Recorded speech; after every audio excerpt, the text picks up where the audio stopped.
All right, so let's see, we looked into Hinduism some, Islam some. Um, in the videos there, obviously, it was looking at, um, well, areas that had been Buddhist, that had become Muslim, and part of what happened there actually is the Mongolian Empire had spread to a very large area, including Central Asia, places that now we just kind of often assume are primarily Islamic. And what happened was when the Mongolian Empire started to kind of break apart, different parts converted to more of kind of what were the local religions. And so that's how there was a changeover. But you still have the old populations very often in these areas, but their influence and their number of followers tends to shrink, especially if you have an empire that declares that there is a state religion. And it depends on the empire, there's been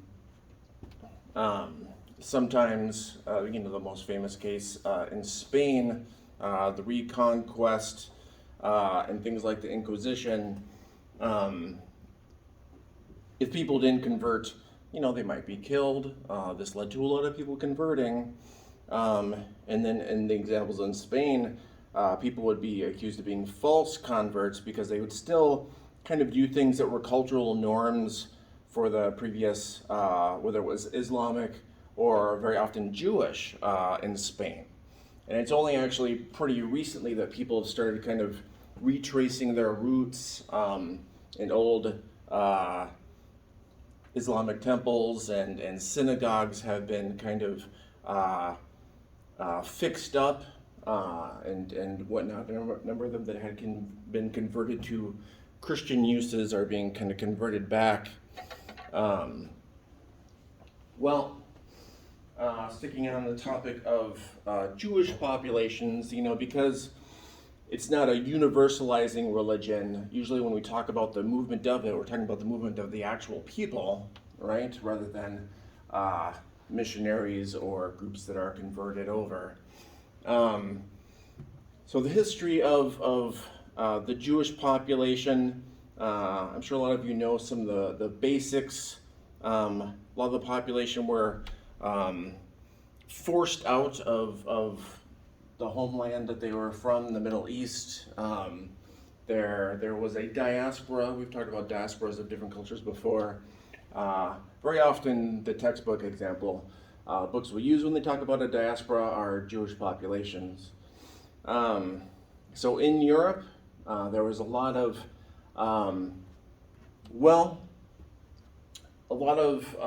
persecution of Jewish populations, kind of depending on the place and the time. There was sometimes, there's a big Jewish population that had moved into what is modern day Russia, because in Russia there was like 50 to 100 years where they were actually pretty welcoming, but then they switched, as often places do.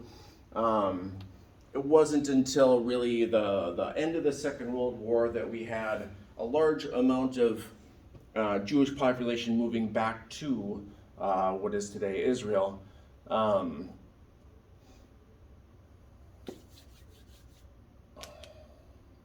There were Jewish people there before, but they were in much smaller numbers compared to what came after Europe. There was a need among the Jewish people to have a place to call a homeland, a place to defend, because there was this feeling that if they did not have the majority in any one country, they would always be a possibility of being persecuted and being victimized, right?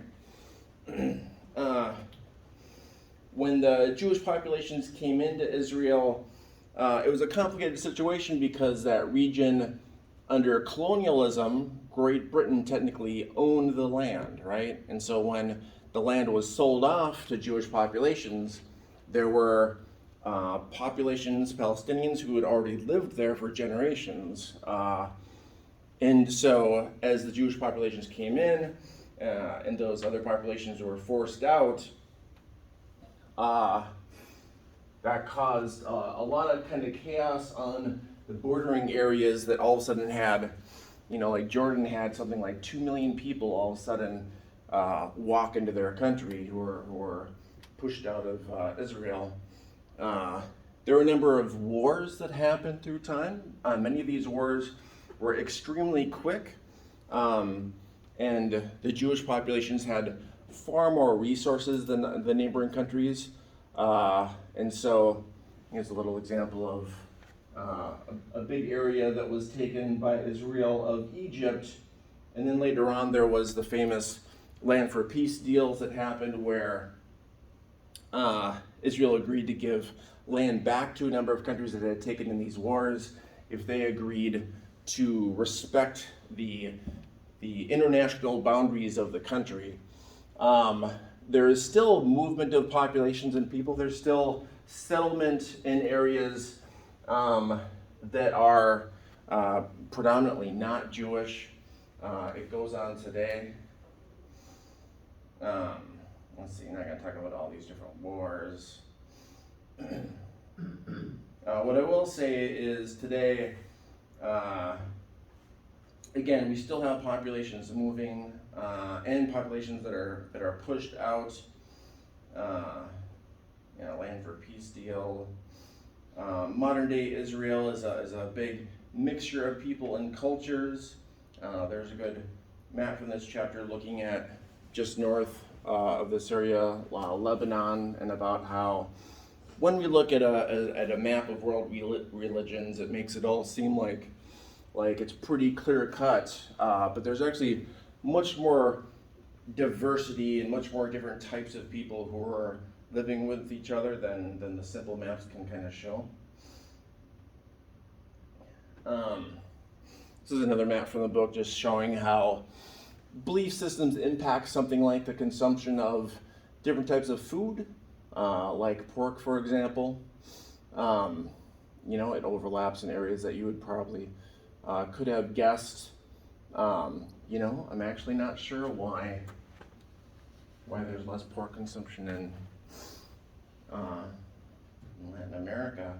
Well, I do know that beef is very popular in Latin America. They have, if you go to a Brazilian restaurant, it's usually just like a whole bunch of different types of beef. All right. Moving on to Christianity, right? Map of the dominant leading religions in a number of different areas of the U.S. Again, these maps don't show a lot of the different diversity that there is, but it shows some of it.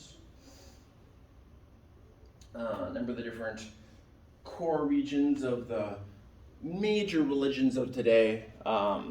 Geographically, they come from a relatively kind of like small origin area overall.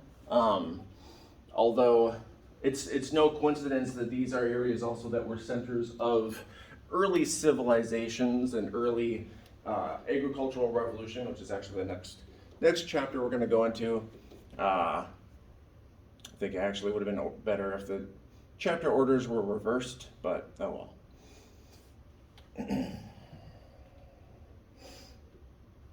All right, Christian cultural regions. In a nutshell, well, similar to many other religions of the world. Of course, we had a very small origination, a small core area, but these spread throughout a number of different ways. And these spread through time. This map here is showing some of the kind of big years and some of the main movement of missionary routes, missionaries often bringing religions into area.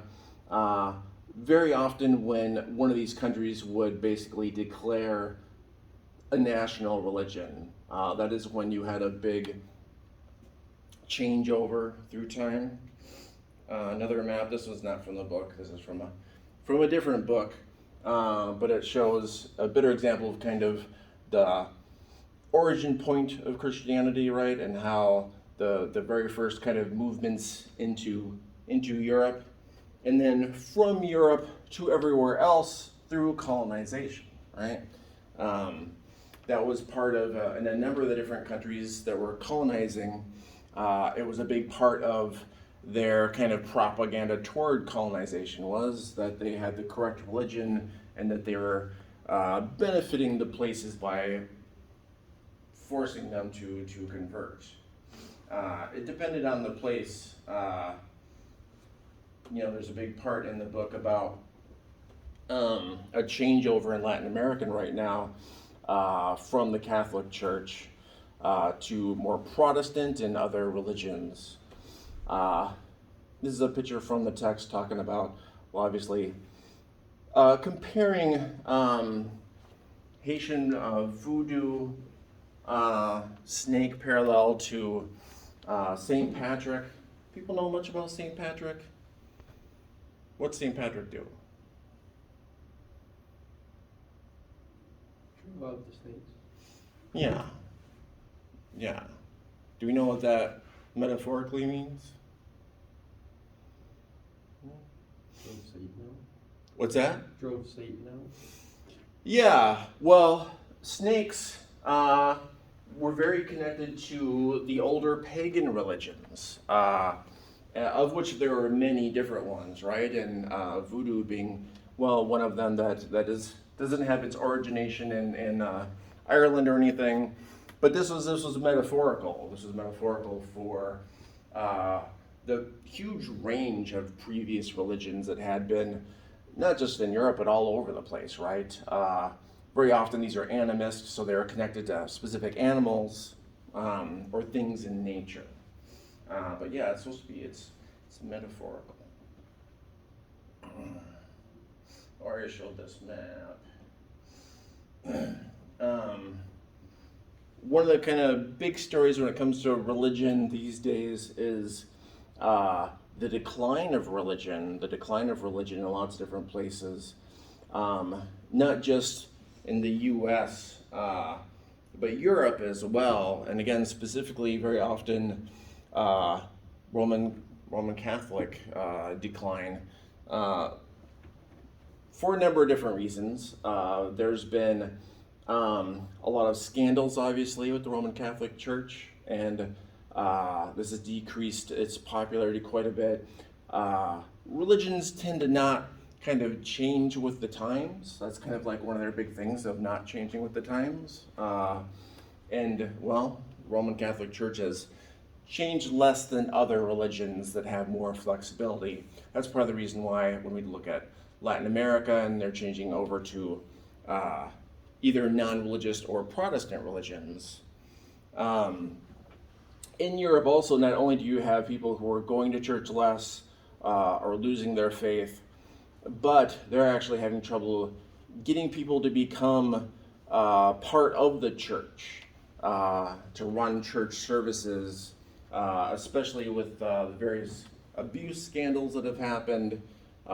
They've actually had to start closing up a number of different churches and congregations. And in the U.S. and Europe, again, it's mostly a decline rather than specifically switching to a different religion that's not Roman Catholicism. There's a general decline that's been happening, especially with younger generations. In the United States, the millennials, and then we have Zoomers. It's interesting to look at the data on how different generations are through time, and I would say millennials and Zoomers are quite a bit different when it comes to politics as well as religion. Now you see on this map a general, change in proportion of people identifying as non-religious, right? So former communist countries, the state religion was to not have a religion. The Soviets very often saw religion as being a competing base of power, and so very specifically did not want those to really exist. Very often religion went a bit more underground, kind of depending on the place. It's a large geographic area that we're talking about.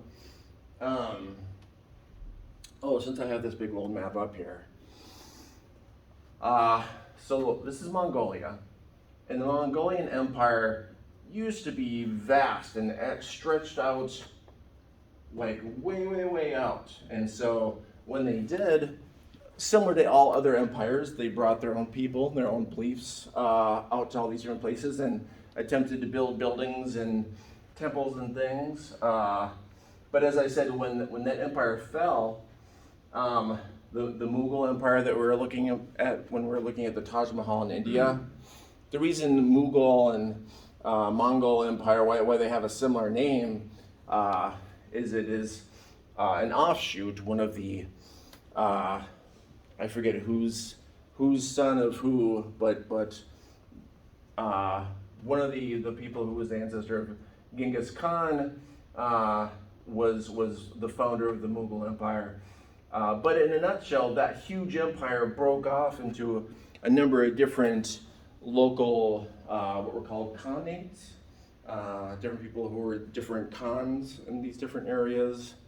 This is often what happens to empires. They break apart, they fragment, become smaller. Well, a lot of these that were specifically over here converted to Islam.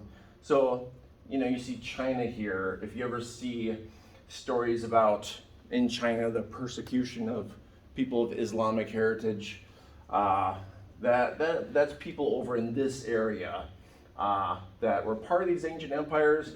But realistically, should China have control over Tibet and some other large areas that have a very different cultural basis? It's like, well, China has decided, as many empires do, that it wants to assimilate the population, so it's actually imprisoned over a million people in these different kind of education camps that they're not allowed to leave. They're putting in kind of like, well, they're basically like prisons. All right. Get caught up on the stuff I wanted to get into. As I mentioned, while the kind of older religions that were in lots of places before the kind of main five that we talk about took over, animistic religions, like you probably have seen movies or TV shows where you would have someone who's a shaman. Very often, people would be a religious leader or elder who would often also know various medicinal uses of plants and whatnot. And again, this is another way that plants and animals were very connected spiritually to a lot of the populations of the world. And there's still plenty of this going on in different areas of the world. There's still some kind of fragments of the previous religions in some areas, including in Europe with the Druids. Let's see, this is in the book mostly because there's a section about landscapes of the dead, right? And a number of these we've talked about, right? Taj Mahal. When it comes to landscapes of the dead and memorials, right? Things that are memorializing the dead. They're actually really all around us kind of all the time. And we don't even really think about it. I'm going to show you, in New Orleans, I went to a somewhat famous cemetery. As you can see, different climates will often have, if you've traveled and you've gone to like different cemeteries in different places, you may notice that some places the bodies tend to be put above ground. This is especially true in places that flood a lot, because otherwise, well, you could have a bad set of floods, and if all the bodies from the cemetery get dredged up, no one's going to have a good day if that happens, right? It's like a classic horror movie situation.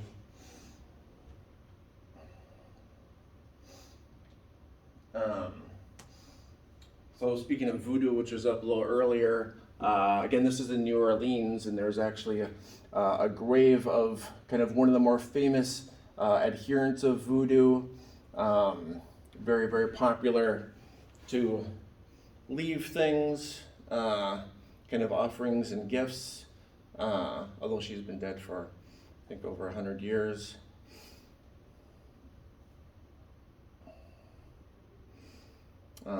As I said, lots of these were above ground.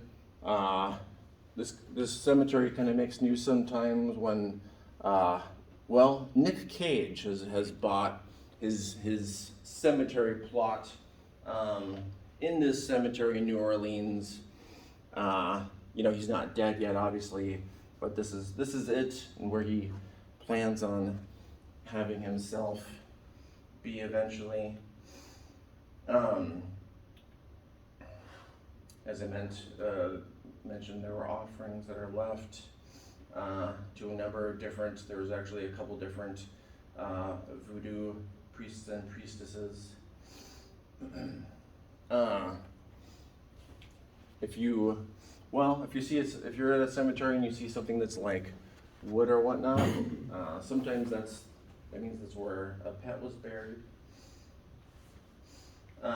Also in New Orleans, it was kind of interesting, like speaking of memorials, there was a big Congo Square memorial.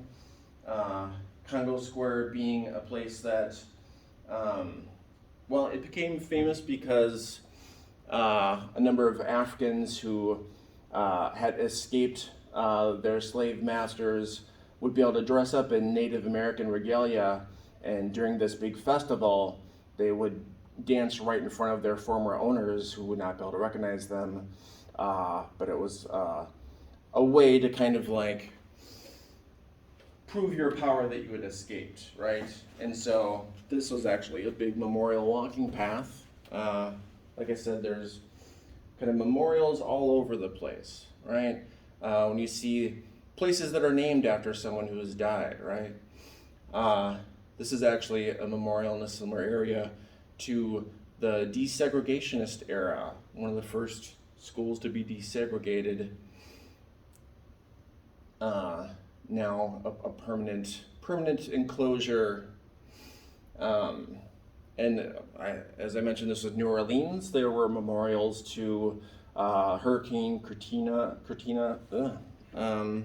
people who had died. You're walking down streets and there's memorials to people, famous people, religious leaders, artists, right? A number of the houses, this is actually not too long after the hurricane had hit, a number of houses had been turned into memorials of people who had died during the hurricane. Right? So there's just memorials, right? Names of schools, just everywhere you go. And this is an actual little memorial that was built again to people who died in the hurricane. Right, so I had this little walking path, and almost everything that I saw was a memorial to someone or other.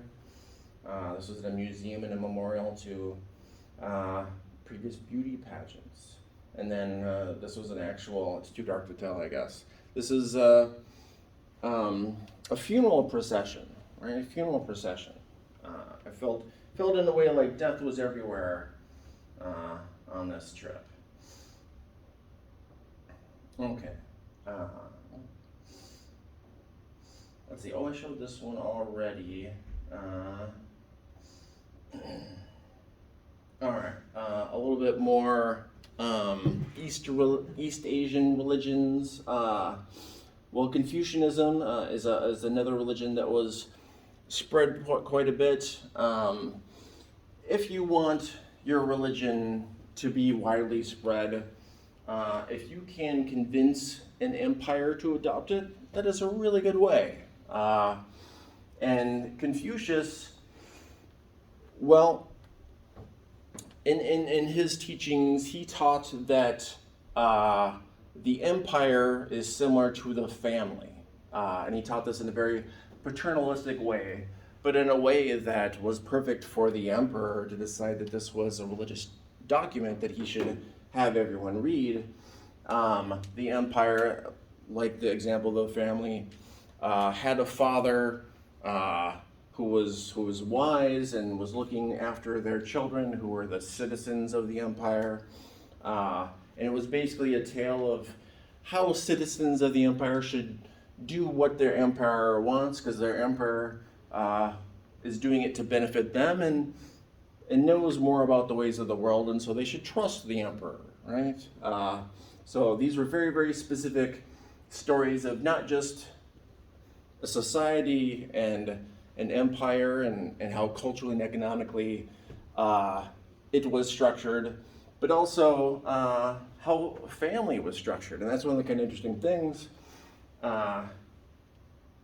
When China had their communist revolution, they very specifically said, well, we're going to take feudalism and the old beliefs and we're going to put that behind us, and because the future is technology and the future is not religion. But many of these beliefs societally, and we saw this with populations, right, and the deferential nature to male children over female children, right?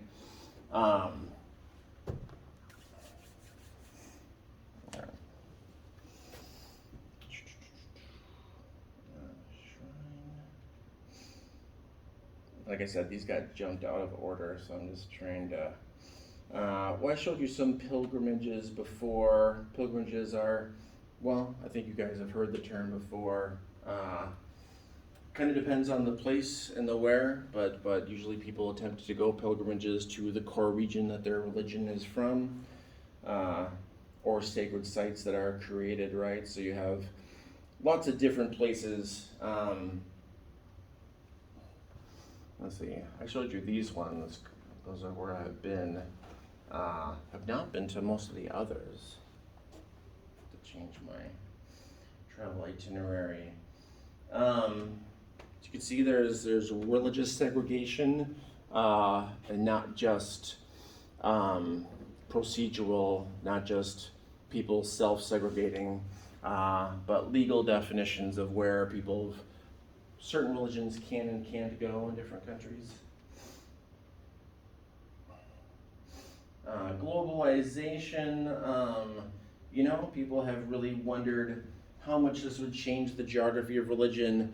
I already talked a bit about how in Latin America there's been a lot more Protestant religious faiths have grown, and again, it's because of the various scandals with the Catholic Church.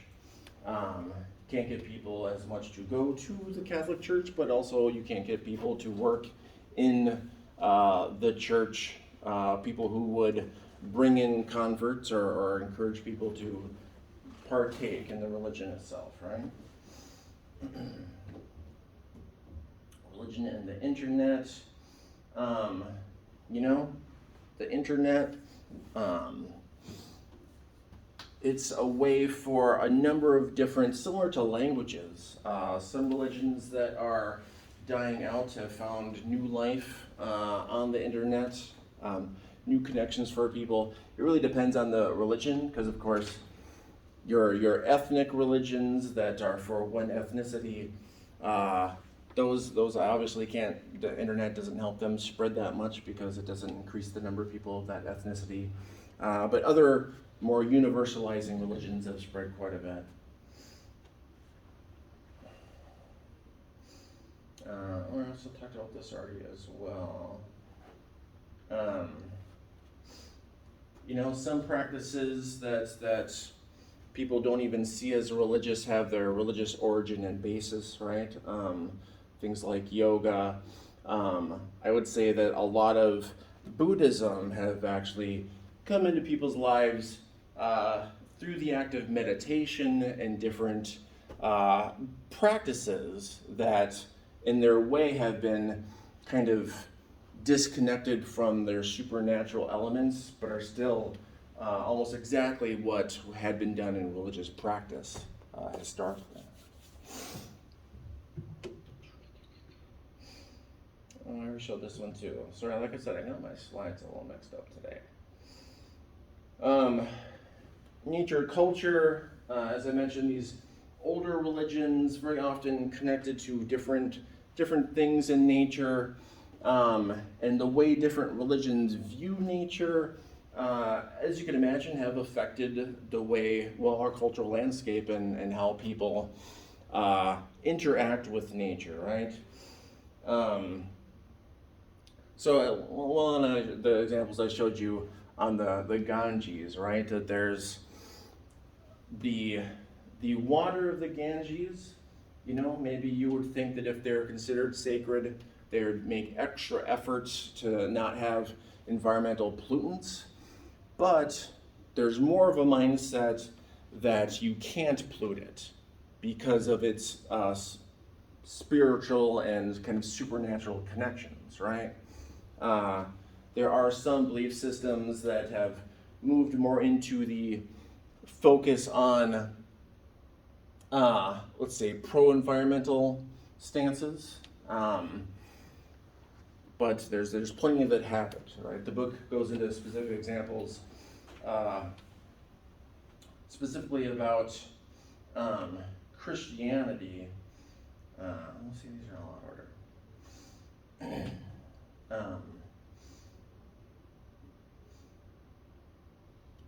There we go. All right, so this is where I was wandering to. Judaism and Christianity both have a specific kind of dominion over nature, right? The belief systems are that everything in nature is there for humans to do with what they want, right? It's only more recently that some kind of offshoots of these religions have switched that over into prioritizing sustainability and protection of the environment, but only somewhat. As you see, in environmental stewardship, that's still a relatively new thing.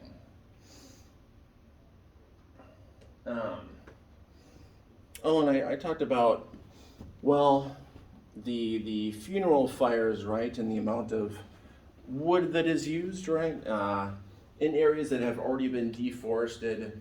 Areas of India had been severely deforested during the colonial rule because, well, the British wanted that wood for their buildings up in Britain. There's still not as much wood as there would otherwise be, but these rituals, they have tried to put in a number of government facilities along the Ganges for cremation, but people feel like many people feel like since that's not the tradition, that's not the correct way to do it. So there's a lot of pushback about that. Another term in this chapter, ecofeminism. Lots of students do papers on ecofeminism. But ecofeminisms, well, says that the earth, similar to women, should be protected, right, and are not there for people to use in however they want, right? Relatively new branch.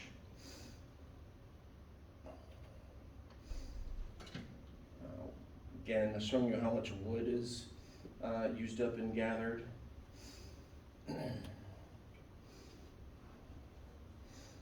All right, gang. I'm going to end it early today because we got Easter break coming up, and